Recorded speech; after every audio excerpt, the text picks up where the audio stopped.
We are going straight now to the politics or the political landscape in Edo State. Just recently, the 18 local government chairmen and their deputies or their vice were suspended for about 2 months or thereabouts on basis of allegation of insubordination and misappropriation of funds. The government has come out to say about 12 billion naira is missing in action, and when they try to trace this 12 billion naira, it was allegedly said that these monies were shared to leaders in the opposition party, now talking about the People's Democratic Party.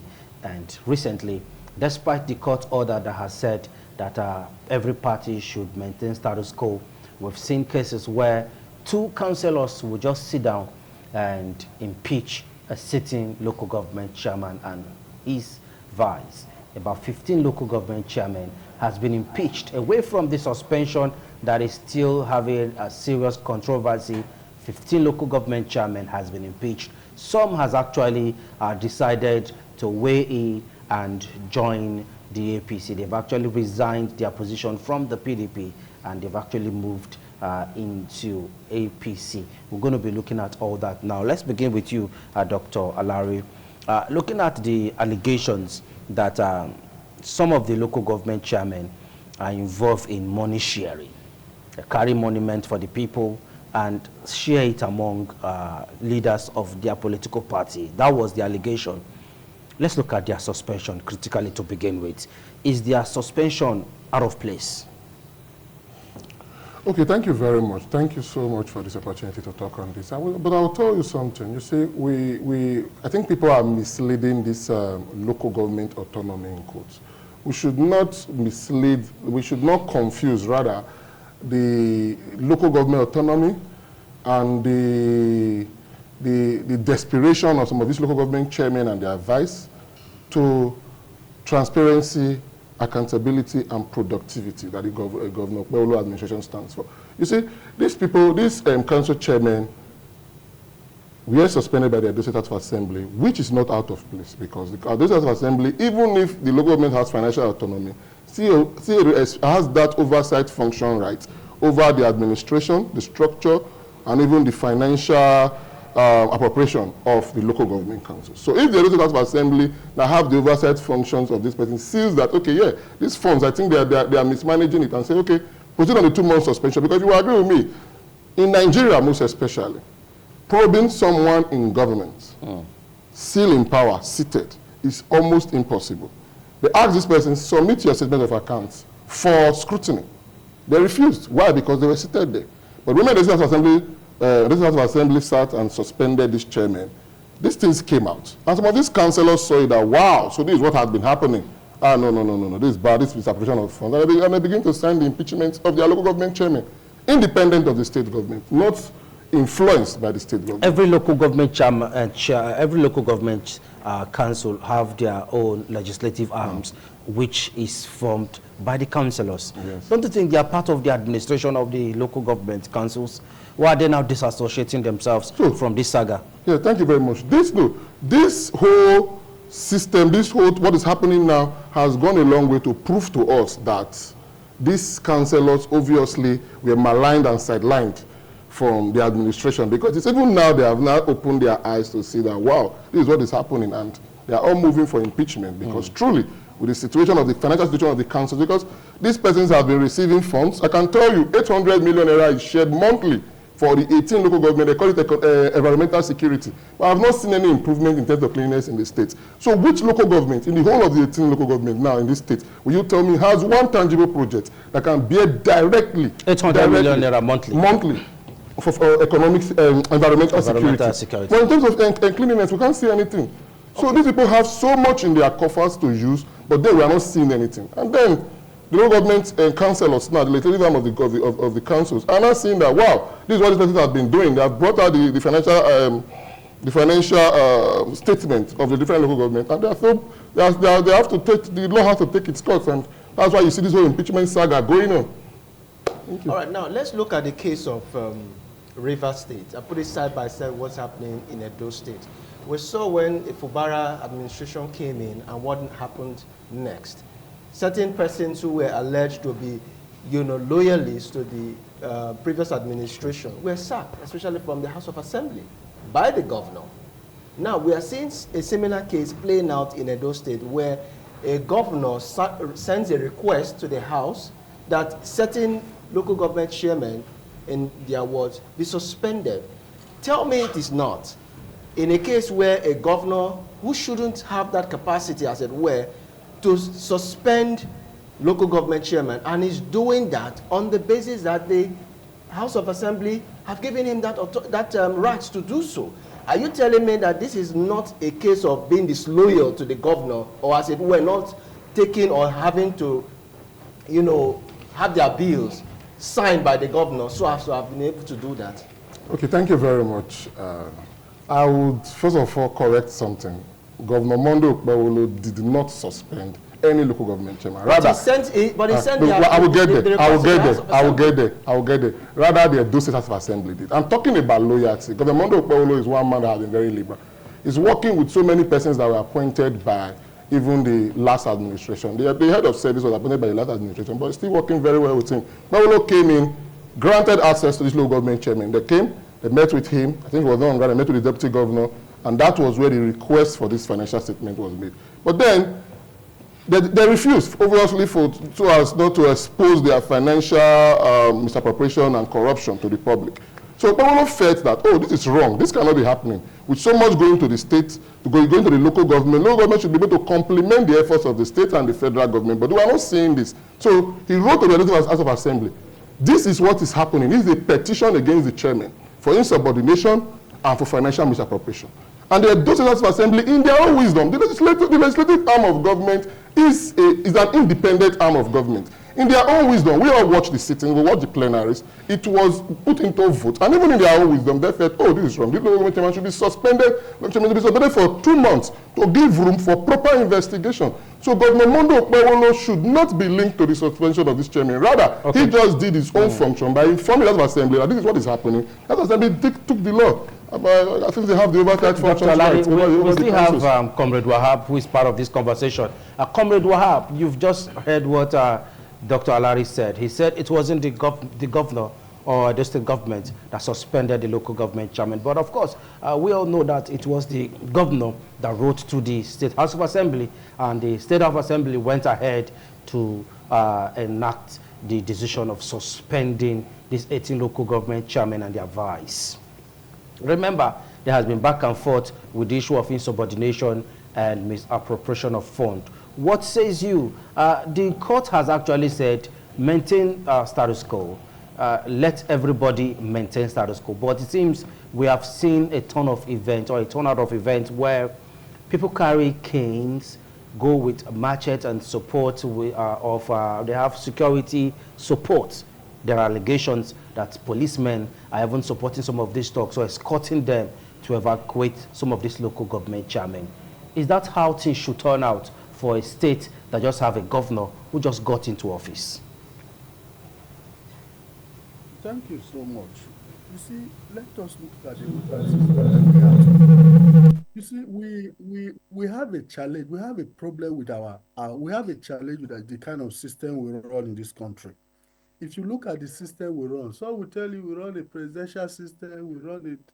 You know, the system we run is confusing. I must tell you, and that is why, as a leader, it's not good to always set a bad precedent. Because when you set a bad precedent, people are bound to copy it. You know, these things have been happening. These things have been happening, and nobody bothered to check or to stop it. We were here in this same Edo State, where some House of Assembly members were not sworn in. Their tenure went off. 4 years, they were not part of the assembly. And a state governor can run with the number of members he feels like. You just made an example about Rivers State. As we speak, the governor of Rivers State is working with just 3 House of Assembly members to enact laws, to pass budget. So what kind of laws, what kind of a system are we running? We have seen in this country that a state governor will be in a particular party, but go and do election and use another party to win local government election, and they are there as chairman. You know, so we run a disjointed system. If we want to get things straight, we must redefine the kind of system we run so that people cannot just be manipulating everybody. I must tell you. Now, why Edo case's own is somehow special, or it looks so me, I must tell you that I'm confused for in Edo State. The reason because how do you have a State House of Assembly with the majority of the opposition?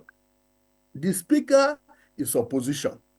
The majority of the assembly members are the opposition member. They are the one running the assembly, and then they are now, and then the governor is in a different party. Now the same House of Assembly members are the one, and all the local government chairmen and councillors are all in the opposition party. There is no APC local government chairman in Edo State. There was not before now. There was no APC local government chairman in Edo State. There was not even one councillor of APC in the whole of Edo State, 192 wards. And so it is, for me, I don't even want to talk about the governor. I want to see that it is PDP fighting PDP. That's what I see. Because if I am the leader of the house, I am the speaker, and I have majority, and they say, go and kill your brothers, the same father, the same mother, and you take a go and start killing them, then you are the one to be held responsible.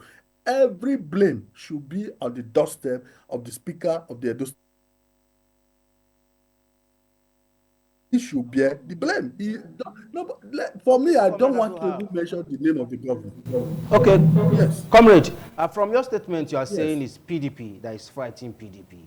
PDP is killing PDP in the States. Let me leave that to Josh. Okay, so we are a nation, as it were, that is governed by law. So my question now will be thrown at the guest right here, who would also respond. So what does the law say as regards the suspension of this local government chairman?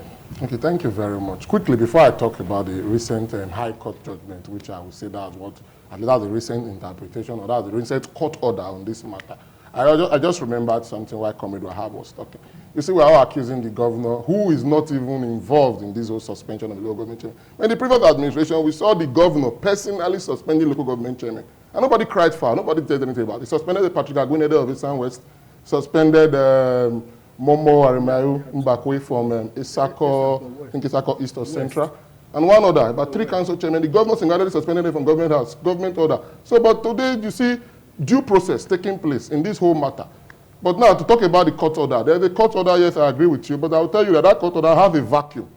It has a vacuum because the people, the agents that actually suspended this council chairman is the House of Assembly. But the House of Assembly were not added to that court order. Rather, it was the State Governor, the Attorney General, and the Permanent Secretary for the Ministry of Local Government and Chieftaincy Affairs. And so the court order for their suspension cannot be, because those persons listed in that order. So are you saying there's a lacuna? There's a vacuum, there's a lacuna in that court order that's making it not to take action, because the House of Assembly, they are not aware, are not involved in it, they were not included in the court order. So the decision to suspend them is that of the House of Assembly. So the court order is not bearing on the House of Assembly. That's why you still have, for me, in my own point of view, the suspension still stands.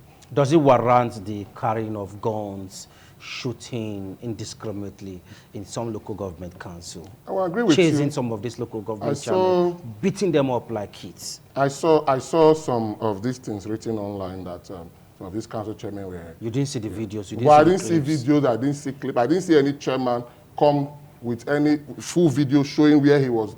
And we have to be very careful, because social media these days, we see so many things. So we should be very careful. You are not saying nothing of such happened? I've seen it written.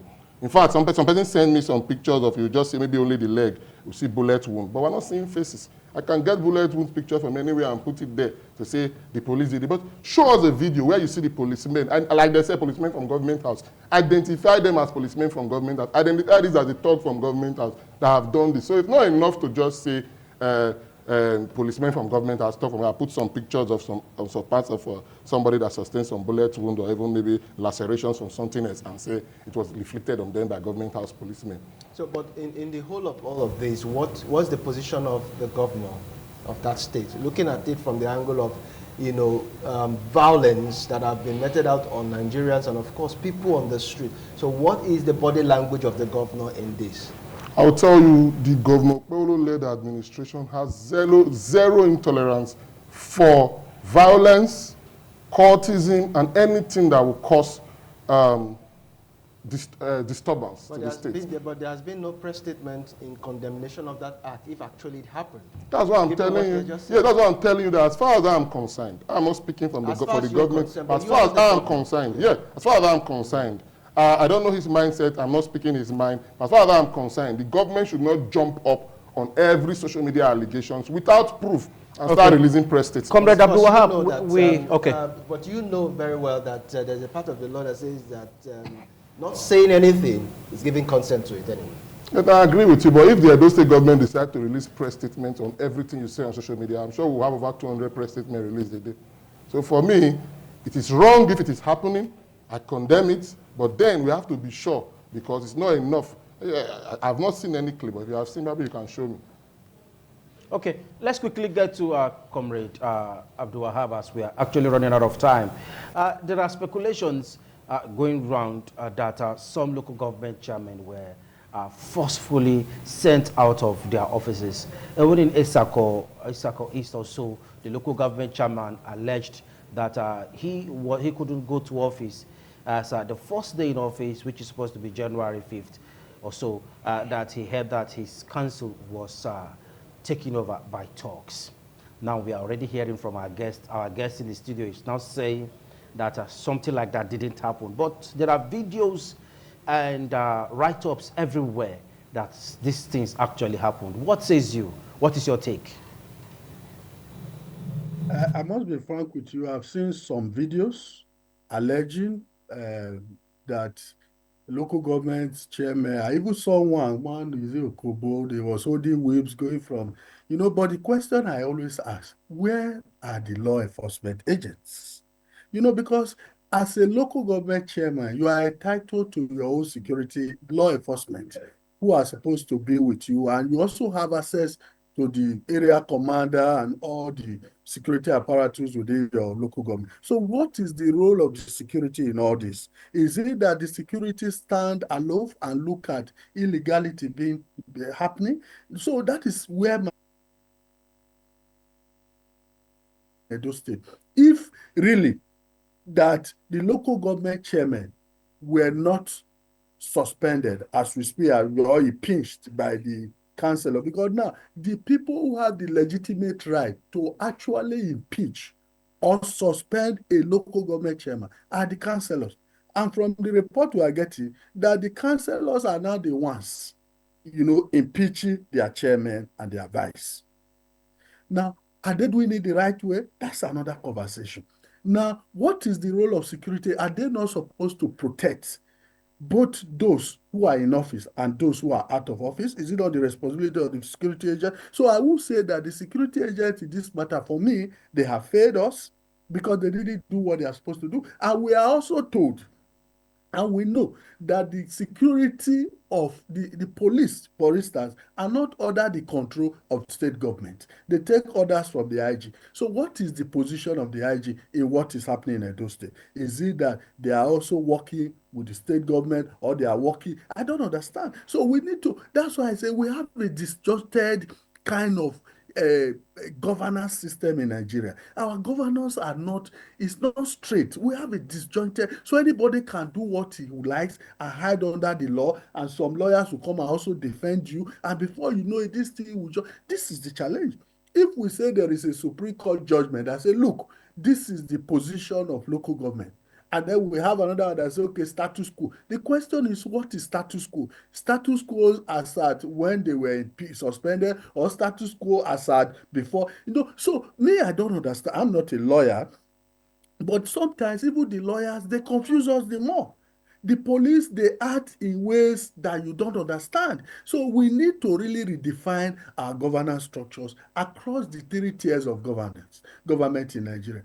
People should know. Citizens, I tell you, the greatest police we have in the land are the citizens. Me and you, we are the greatest police. If we see a responsible citizen, we make a responsible government. If citizens are responsive enough, the government will be responsive. It is because citizens themselves have not been so responsible. That is why people we elect are also not responsible, because they came from us and we are not doing the needful. That is it. Everybody is just selfish, greedy. And that is where we are. And when you have a people get. We're always interested in, oh, what I can get from this, what I can get. Then you cannot hold anybody account. We must begin to purge ourselves and begin to be patriotic to our communities. Let us be patriotic. Let us be, they say, he who comes to equity must come with clean hands. You cannot be accusing Mr. A of doing this, and yet you also involved in that. If you want to hold anybody account, you yourself must be accountable. This is what I see. For me, the governor, for people to move around in the street and hold whips and say they are good, that is illegal, that is condemnable. I will not support such thing. It is barbaric, it is against the law. Such people should be arrested. That is why I say, where is the police? Such people that they have seen. Thank you, Comrade Abdul Wahab. Thank you so much, Comrade Abdul Wahab. We are due for another break. We'll be returning back, so we'll be calling this a wrap on this segment. Do stay with us. TMI, every opinion counts. Thank you so much for joining us. It's still the TMI, and of course we have been talking extensively with our various guests in the House concerning various issues that borders on the policies of the Tinubu-led administration, and of course the current saga going on in Edo State of some certain local government council chairmen who have been suspended, the argument back and forth as regards whose right is it to suspend these men. And of course, as we wind up on this conversation, we'll be looking at the insecurity as we have it in the country currently in the next few minutes. So our guest in the House here will be giving us some final words as regards what the security situation is as we have it currently in Nigeria. So what's your take on the current security issue?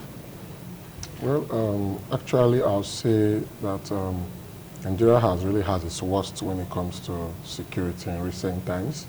But then we must give kudos to our military. They are doing their best, and some of them are losing their lives in the process of trying to protect and defend the nation. So I would say, for me, I would say we are winning, but it might be slow. But then we are winning, and I believe that with time and hopefully, Nigeria will finally win the war against insurgency and terrorism. And also, me, I always like to also look back in the states, in those states, because that's where we are, and that's where we reside, and that's the impacts, that's what we actually feel. So for me, I would say in Edo State too, I think we have also won largely in terms of insecurity in the state, because if you remember vividly, when this administration came into power, there was so much issues of cultism here and there, youths killing themselves all over the state. And I remember the governor gave a marching order, told them anybody found or arrested, the person's house will be demolished. The person will be arrested and be made to face the law. And if you agree with me, to a large extent, cultism in the state or the court war in the state have actually reduced drastically. I'm a witness to somebody, a supposed or suspected cultist that was personally arrested by the governor and taken to the state CID and asked that this person should be investigated.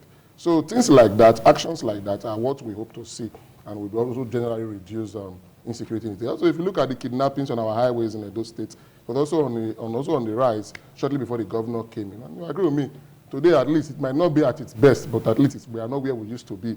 Before, if you ask me to travel to Ekpoma or Auchi, I usually have so much fear and tension in me. But at least I've been to Irua and Ekpoma and even Auchi more than 3, 4, 5 times within the last 1 month. And I think the security situation is better. Kudos to the Commissioner of Police and the Edo State government. All right, so why staying positive? Because I know that you're always standing on the path of positivity, saying things could always also get improved. But of course, you would also remember that the previous administration, I mean the Muhammadu Buhari-led administration, had someone who was an information minister who was always giving Nigerians this hope that the insurgents have been dislodged, the insurgents have been defeated, but yet we still keep seeing, attacks after attacks, and yet it doesn't seem like anything is happening. But taking it from where you said, things might get, better in the future. But what do you think the government should do differently as we are in the new year? Okay, a lot has to be done differently in terms of, first of all, encouraging these armed forces to increase their morale.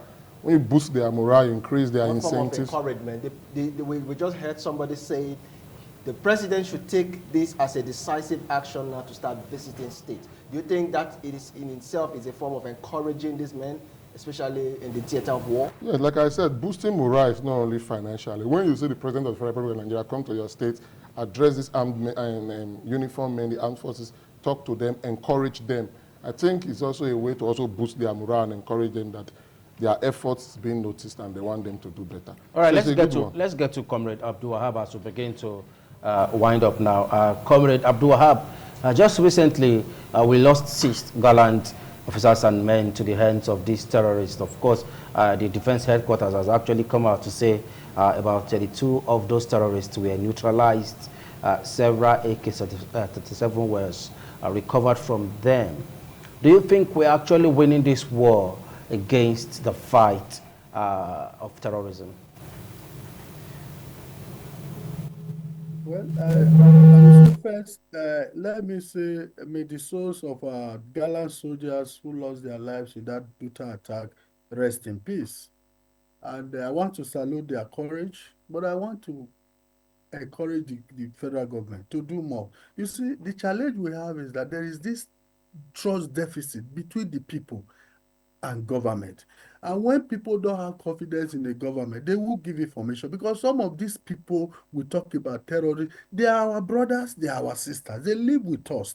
Even if they have moved to the forest, they used to be part of us. And they also get information from people within the community before they come to attack. So people feel more confident to even report the military to the bandit than to report the terrorists to the military. Because sometimes what they do, before you know, they will come and kill them. Which means there are conspirators, there are bad guys even within the military ranks and files of the armed forces. The information sharing, there is a problem. Government must boost the morale. Like you said, if the president go to the theater of war himself, let him wear military uniform and go and tell them, look, I'm with you. And they also go and reassure the people that people, don't be afraid. When you have information, tell us. When you tell, we will protect you. Let the people also have confidence that whenever they have information and they release it, that information will not kill them. Because that is the challenge we are having. People that gives information about these insurgents, later they will become to attack them and kill them. So everybody is now more afraid of the insurgent than the military. That is where we are, and that is where government needs to do more. Community leaders, religious leaders, they need to come together and do more to really build the confidence of the people. And then they must be practicalized, that people are well protected. Because you can imagine, how can a military base come to be attacked? You are here. We are here. Boko Haram started like play, look where we are. Now there's another one springing on Lukarawa. They are coming up. And I tell you, most importantly, there need to be training and retraining of our military officers. Because terrorism came to us as a new dimension to war. Because people you are fighting, you don't know them. It's not a conventional war that you face me, I face you, you shoot me, or you have a base, I throw bomb there. No, it is a war that the person you are fighting is even within you.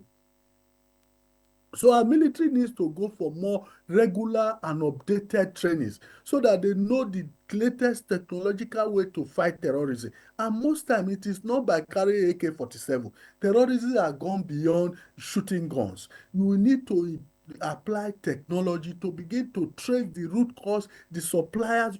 Does it not bother you? How does this terrorist feed? Where did they get their supplies? How do they get their ammunition? How do they get? So a lot of information are out there to say that some security agents are also colliding and conspiring with these terrorists to thrive. They supply their arms, some supply their food, and this is what we are saying. Just recently, the military alleged that some of these international NGOs are also aiding the activities of terrorists in this country. Now, the question is, what has been done? What measures have been taken to really curb that?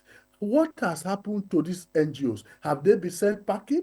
Has there been any official engagement with the countries where they came from? Has there been anything that is done? We must be proactive. We shouldn't always be reactive.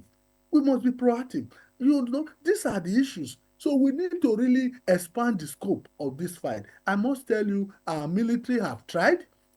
They are trying. So many widows are out there today because their husbands have died. They have lost their life through this fight to protect us. They are dying. They are humans. They are Nigerians. These widows, they have children and they are all there. Once the breadwinner of the house die, nobody takes care.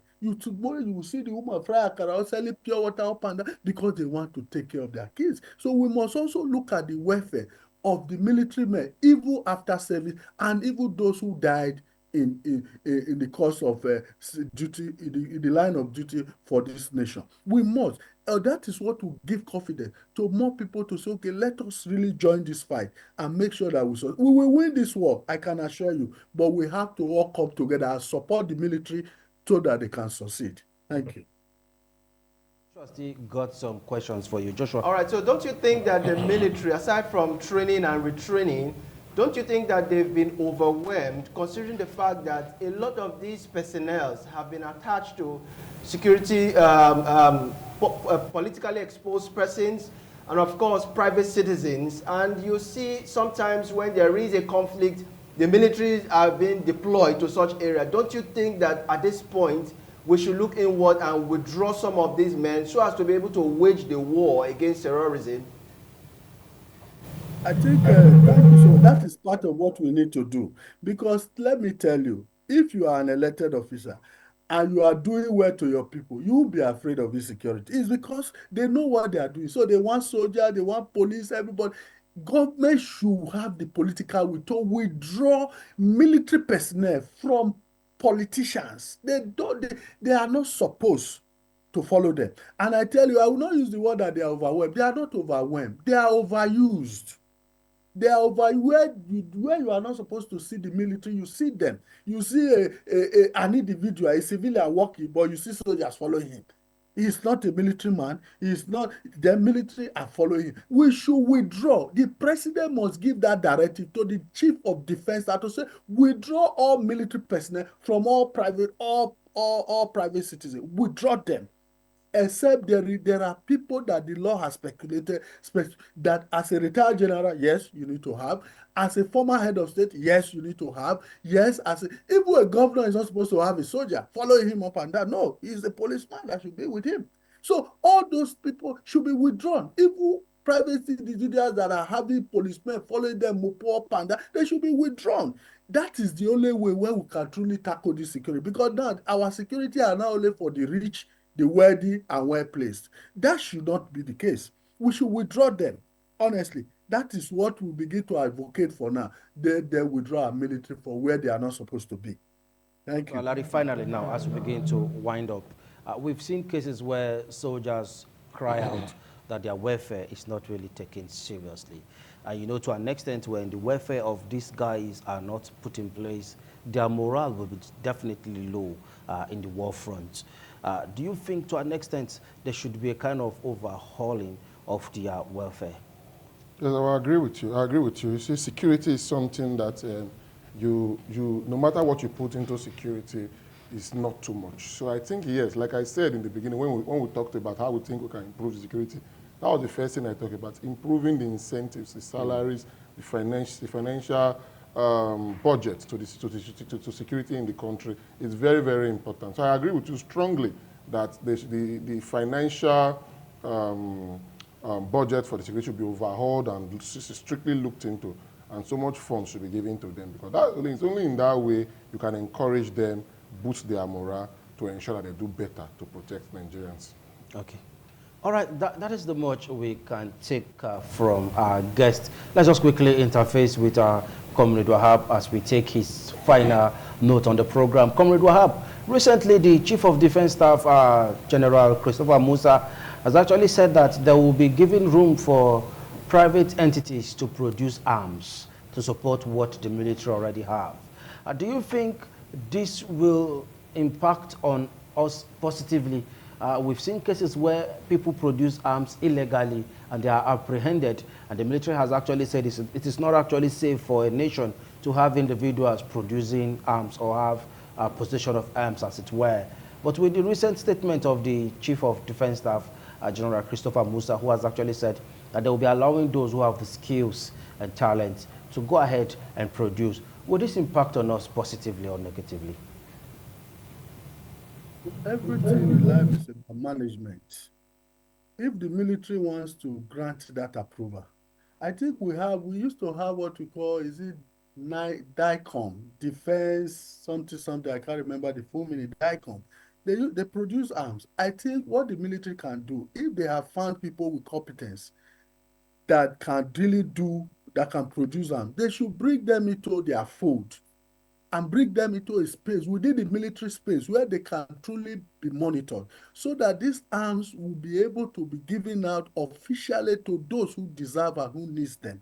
Not to allow, like people selling, private people just go and be producing, you go and be producing. It will be a problem and a challenge to us. There must be regulation around it. And production of arms shouldn't be at the public space. It should be within the confines of the military. That is my advice. If we do that, it will help us. Thank you. Abdul Wahab Ekekide, for joining. We've been speaking with Comrade Abdul Wahab Ekekide, who joins us from Abuja virtually on the program. And of course, here in our network studio here in Benin, we had the privilege of having Dr. Alari Enoma Edosa, who is a medical doctor by training. He's also a grassroots politician. Thank you very much for coming. Thank you very much. We appreciate you, Abdul Wahab, for being part of the program. We'll be going on a break, and this will take us to the next segment from our network studios. To stay with us.